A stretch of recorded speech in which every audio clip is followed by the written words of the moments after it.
أعوذ بالله من الشيطان الرجيم بسم الله الرحمن الرحيم الحمد لله رب العالمين الرحمن الرحيم مالك يوم الدين إياك نعبد وإياك نستعين واهدنا الصراط المستقيم صراط الذين أنعمت عليهم غير المغضوب عليهم ولا الضالين آمين اللهم صل على سيدنا محمد الفاتح لما أغلق والخاتم لما سبق ناصر الحق بالحق والهادي إلى صراطك المستقيم وعلى آله حق قدره ومقداره العظيم سبحان ربك رب العزة عما يصفون وسلام على المرسلين الحمد لله رب العالمين. On va continuer avec le sujet des les éloges d'Allah Azza wa Jalla pour donc l'éloge divin de Sayyidina Muhammad sallallahu alayhi wa sallam et la manifestation de son éminente position auprès de lui.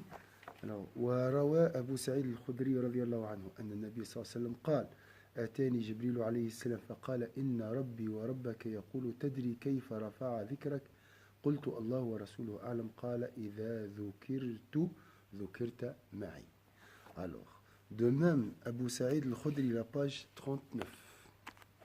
Vous pouvez faire des photos, si vous voulez.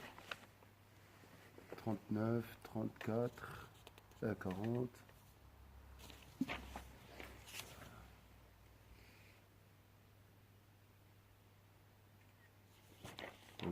Si vous préférez voir la suite de ce qu'on a vu, Valérie, si tu veux, on revoit ce qu'on a. C'est bon. Alors, la dernière page, c'était combien? Quelle page? La dernière page qu'on a vue. On s'est arrêté où? Hier soir, hier soir, oui. Hier soir, c'était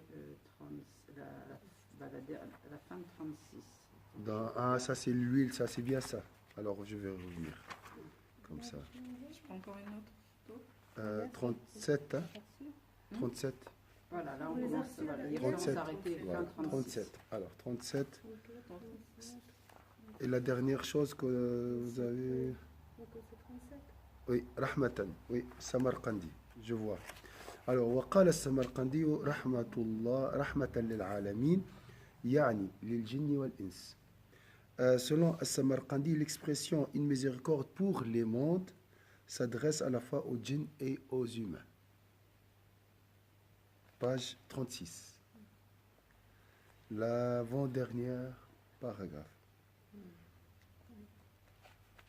Comme ça, on peut comprendre, essayer de comprendre mieux là le mot miséricorde au monde, pour les mondes. Vous avez trouvé? 36. 36. C'est dans le groupe. Oui, oui.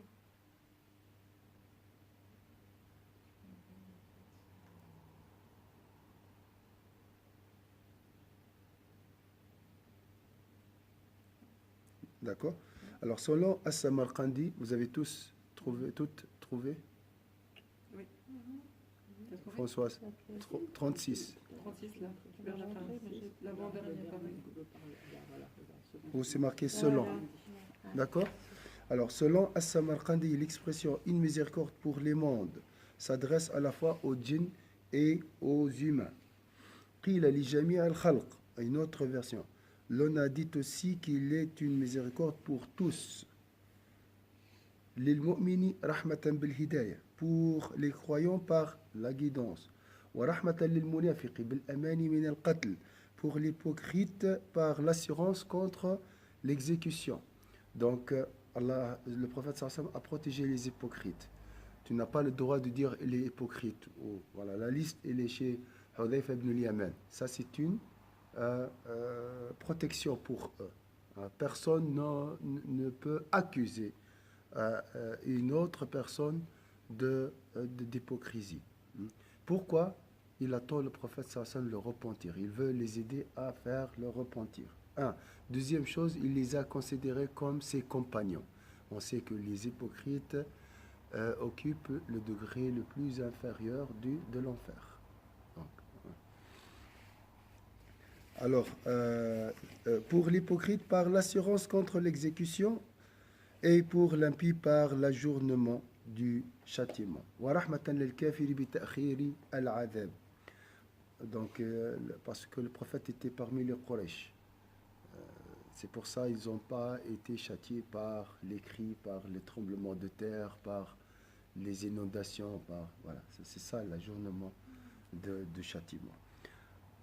وقال ابن عباس رضي الله عنهما, qui peut me résumer déjà?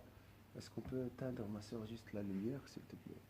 Là, qui peut me résumer ce qu'on a vu? C'est à droite en haut.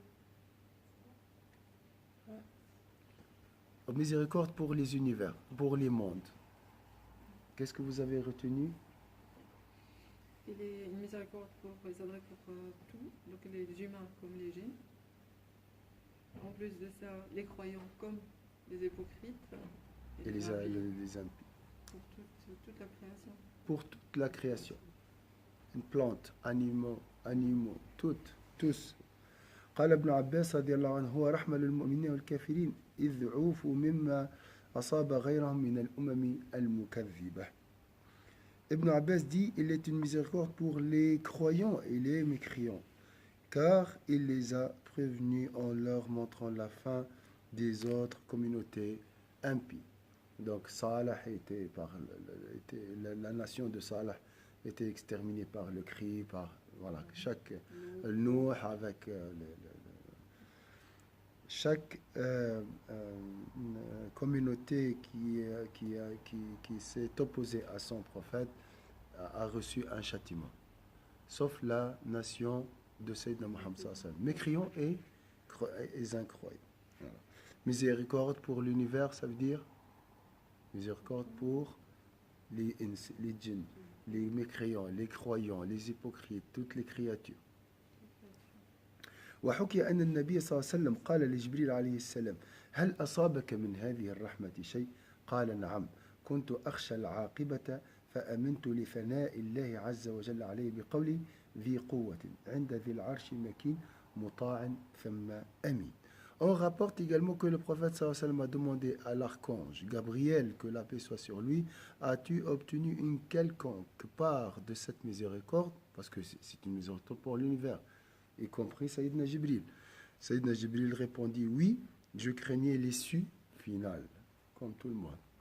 Subhanallah, un ange, le chef des anges, mais quand même, il a peur. Hein, ceux qui craignent Allah le plus sont ceux qui craignent Allah le plus. C'est qui? Ce sont les savants. Les savants. Donc c'est pour ça que Sayyidina Jibril avait peur de l'issue finale. Puis je fus rassuré lorsque Dieu, qu'il soit exalté et magnifié, m'a loué en disant ceci est la parole d'un noble messager. Qui est le noble messager? C'est l'ange Gabriel. Donc il a reçu ici l'assurance. Noble messager. Doué de force auprès du maître du trône inébranlable. Donc ça c'est une attestation. Obéi autant que fidèle. Ça veut dire quoi un messager ici? Il a transmis quoi? Le Coran. Hein? Donc grâce à cette transmission, donc grâce à Sayyidina Muhammad sallallahu alayhi wa sallam, il a reçu cette assurance. Donc Rahma, les Sayyidina Jibril, c'est une miséricorde pour Sayyidina Jibril. Donc on a vu une miséricorde pour les ins, pour les djinns, pour toutes les créatures, et pour Sayyidina Jibril, une miséricorde spéciale ici. وروي عن جعفر بن محمد الصادق في قوله تعالى فسلام لك من أصحاب اليمين أي بك إنما وقعت سلامتهم من أجل كرامة محمد صلى الله عليه وسلم أي بك إنما وقعت سلامتهم من أجل كرامة سيدنا محمد صلى الله عليه وسلم. On rapporte aussi que Ja'far ibn Muhammad as-Sadiq a dit que la parole divine, alors paix à toi de la part des compagnons de la droite, signifie qu'ils furent sauvés grâce à la dignité de Sayyidina Muhammad sallallahu alayhi wa sallam. فَسَلَامٌ لَكَ مِنْ أَصْحَابِ الْيَمِينَ. Donc, grâce à Sayyidina Muhammad sallallahu alayhi wa sallam, les gens de droite ont reçu la paix.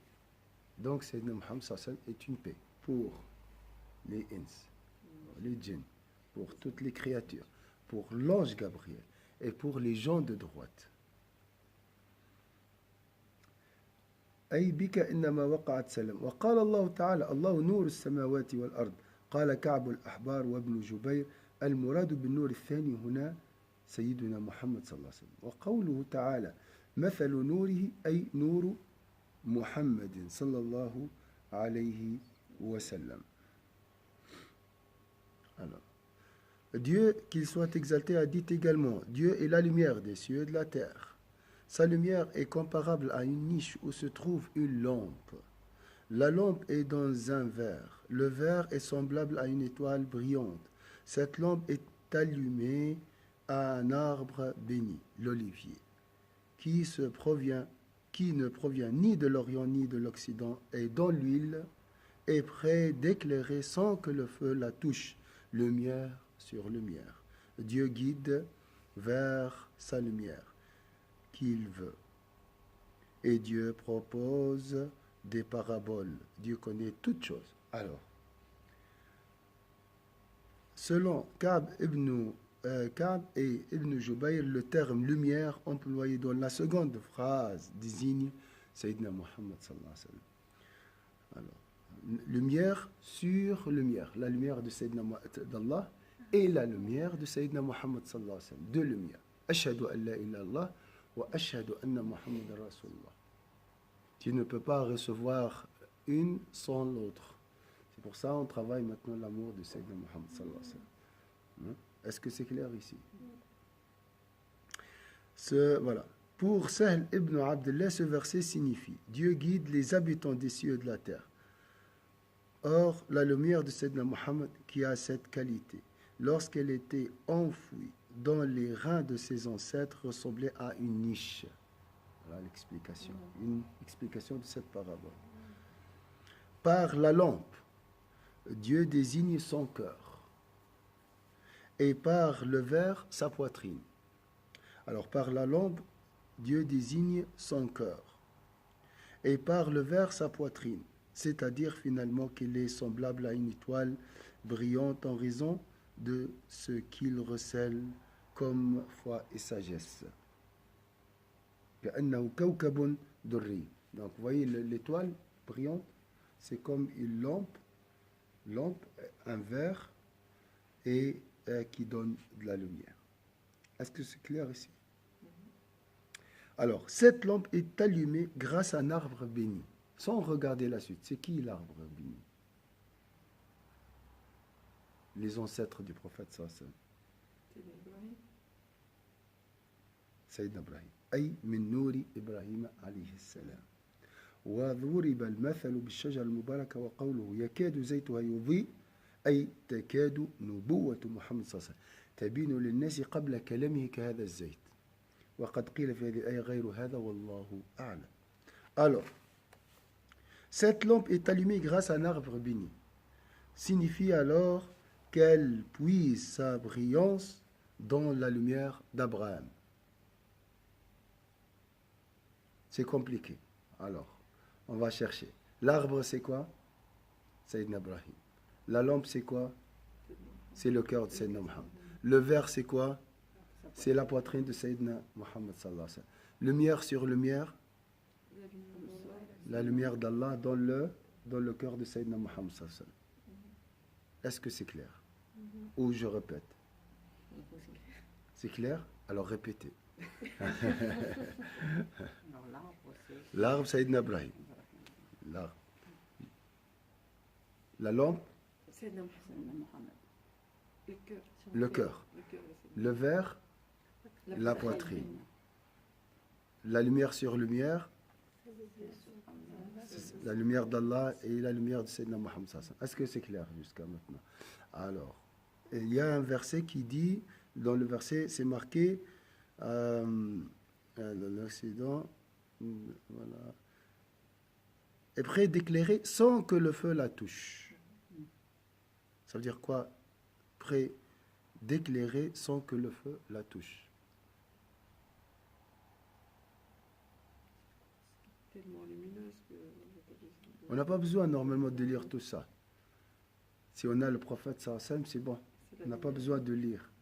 Donc le prophète sallallahu alayhi wa sallam illumine les cœurs et transmet le message sans parler. C'est pour ça, mais ça, c'est pas donné à tout le monde. Il faut avoir un cœur pur, réceptif, clairvoyant. Le bédouin, lorsqu'il a vu le prophète sallallahu alayhi wa sallam de loin, il a dit Ashhadu an la ilaha illallah, ashhadu anna Muhammadan rasulullah. Directement, il a dit c'est un prophète. Il ne peut pas être un menteur. Mais nous, il faut lire tout ça, on a des doutes. Toute une histoire. Parce que c'est question du cœur. C'est une question des cœurs. On est très intelligents, nous.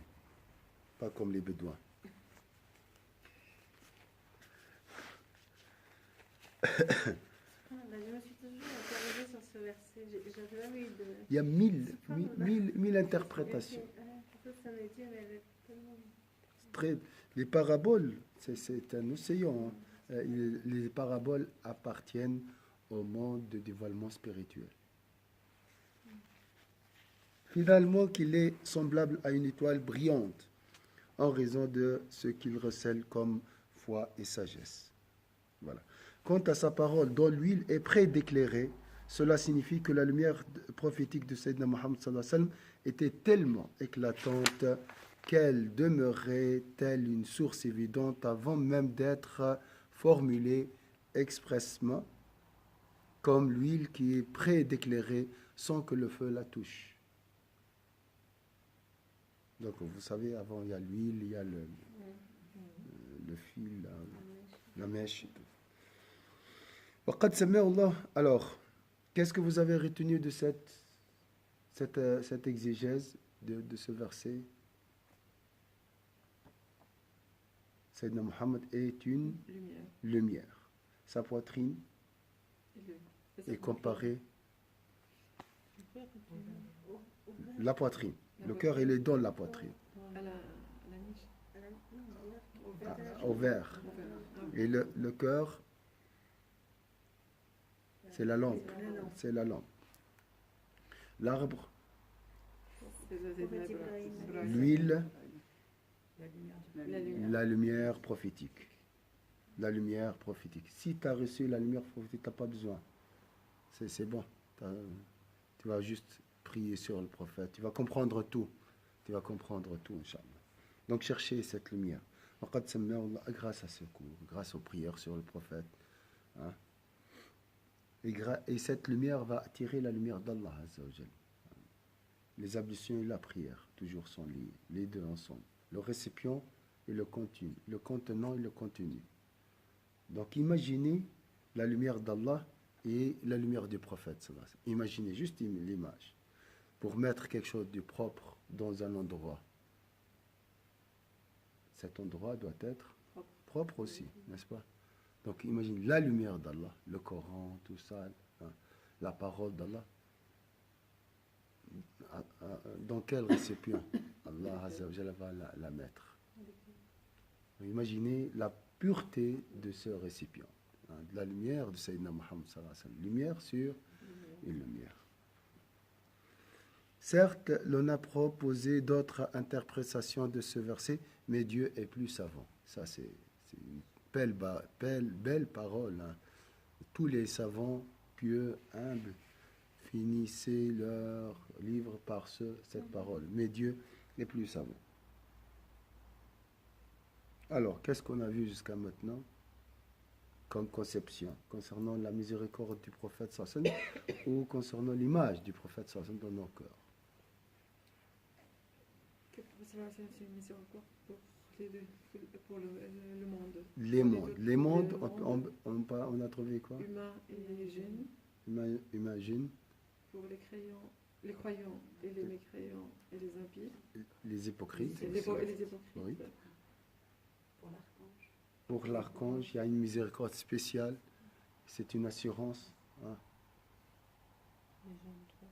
Les gens de droite, ils ont reçu la paix aussi de la part de Sayyidina Muhammad فسلام لك من أصحاب اليمين إلى أصحاب اليمين. Pour les gens de droite. Subhanallah.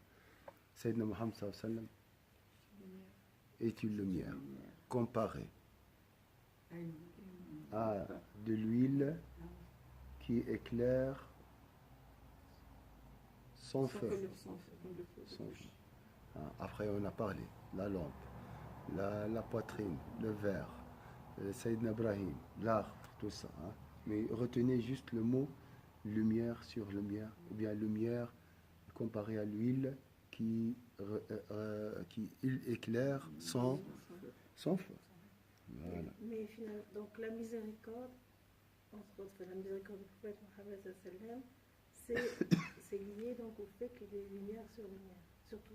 Non? Ça aussi, oui, oui, bien sûr, bien sûr. Barakallah fik. Ça, c'est une grande miséricorde. On a parlé de la lumière dans la... La même chose pour nous, c'est-à-dire si on veut avoir la miséricorde, oui. Si tu as le... c'est la lumière qui peut nous... Ah, bien sûr. Les ténèbres, si le corps est rempli par les ténèbres, occupé par les ténèbres, comment imaginer comment je vais vivre?